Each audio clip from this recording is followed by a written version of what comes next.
তো সকাল 5টার সময় ঘুম ভেঙে গেছিলো, বাইরে একটু শুয়েছিলাম, এখন বাজে 6:30। তো মাদুরটা তুলে নিয়েছি আর এখন ভাতটা বসিয়ে দেবো।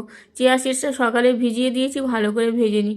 আর রাতের বেলা মনে থাকে না, ভাবি রাতের বেলা ভিজিয়ে দেবো, তো কোনো দিনই রাতের বেলা ভিজাতে পারি না।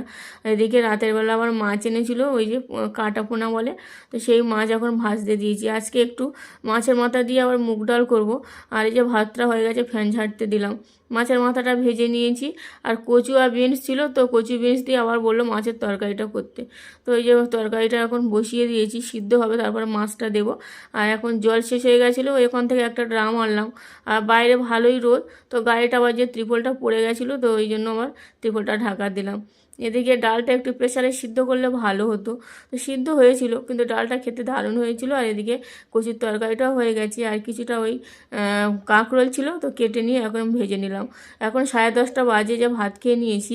আর বিকালবেলা দেখো অনেকটা আম ফ্রিজে আছে। তো আমার বাড়িতে আবার কেউ আম খেতে যায় না, ওর বাবা একটু খায়, ছোটো মেয়ে তো খাই না, বড় মেয়ে একটা খেলেই ও আর খেতে চায় না। ওই জন্য ভাবলাম একটু আমের জুস বানাই। তো আমটা প্রচুর মিষ্টি, ওই জন্য চিনি দিইনি, একটু বরফ দিয়েছি আর দুধ দিয়েছি। তো এই যে আমের জুসটা হয়ে গেছে, ছোটো মেয়েকে একটু দিলাম, ওই একটু খেয়েছে, আমি এখন খেয়ে নিচ্ছি। বড় মেয়ে তো স্কুলে গেছে, তো স্কুল থেকে আসলে ওকে দেবো।